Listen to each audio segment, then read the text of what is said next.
Service-driven and family-owned, Central Bank is Iowa's private banking leader. For more than a century, we've dedicated ourselves to making it happen. Whether you're at home or on the road, our team is committed to ensuring that you can enjoy the finer things in life without worry or delay. Because we're more than a bank, we're a trusted partner, and we're here to make sure that life goes right.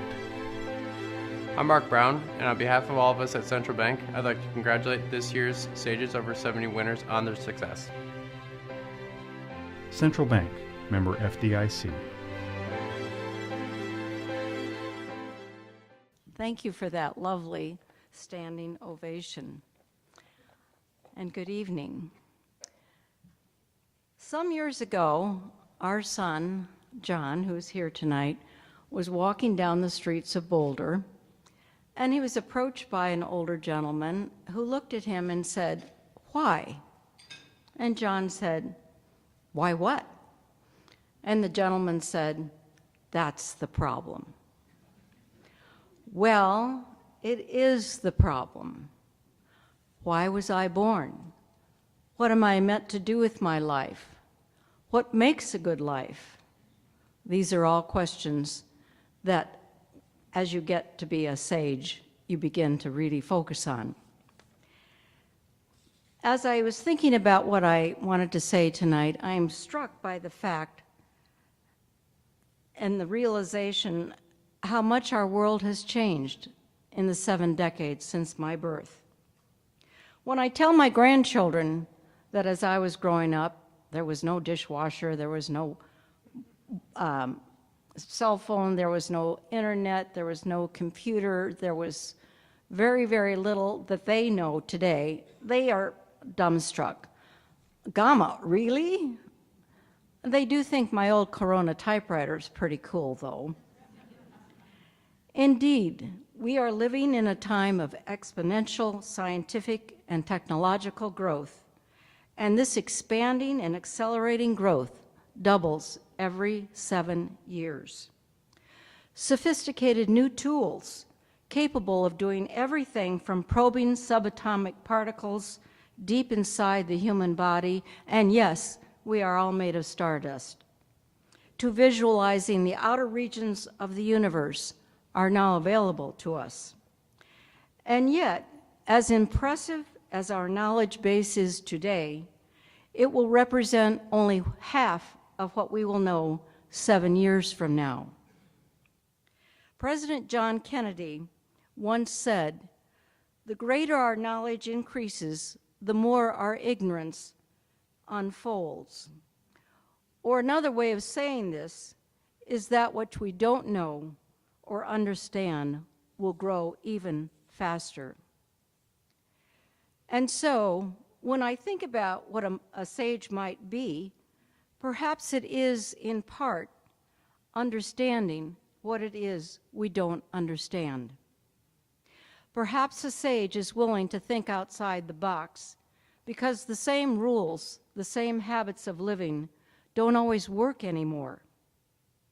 A sage may be someone who is willing to unlearn or relearn existing knowledge. And especially a sage over 70 has the precious time now to listen more and listen harder, to talk less. Someone who has the time to hear what is being missed or who is being overlooked. Bridget Bardot once opined, yes, Bridget Bardot, that it was sad to get older, but nice to ripen. So that's what we're doing, all you sages over 70 out there, and there are many in this room. We're ripening. There is truly much we cannot know with absolute certainty. But what I do know is this: everyone must find their purpose in life, their why. And there are as many different paths to pursue that goal as there are varieties of people to walk those paths. For me personally, I think my purpose has been to be of service. Nothing heroic, mind you, just small deeds along the way. What I do know is that I've had the privilege of a stable home, a close family, economic stability, and I was able, when I wanted to take a loan out to start our company, to be able to go in a bank and get that loan. And as painful as it is for me to say this, white privilege. What I also know is that I've had the loving support of John, my husband of 51 years, and 4 amazing sons, John, Tom, Matthew, and Luke.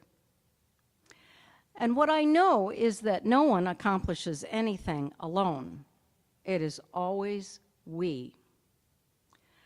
And what I know is that anything worthwhile has to be grounded in the principle that we are all equal, that we are all connected, a connection that began with those exploding stars. And finally, what I know is that when I'm returning from traveling and our plane descends below the clouds, and I look down and I see the amber and green quilt that is the landscape of Iowa, that I am truly home. Home to a community that has embraced me all my life, and I am grateful. I would like to thank the Business Record for this lovely recognition, to the Community Foundation, to my nominators, Judy Conlon and Trudy Hurd, to my family and my awesome friends who are here tonight. Thank you.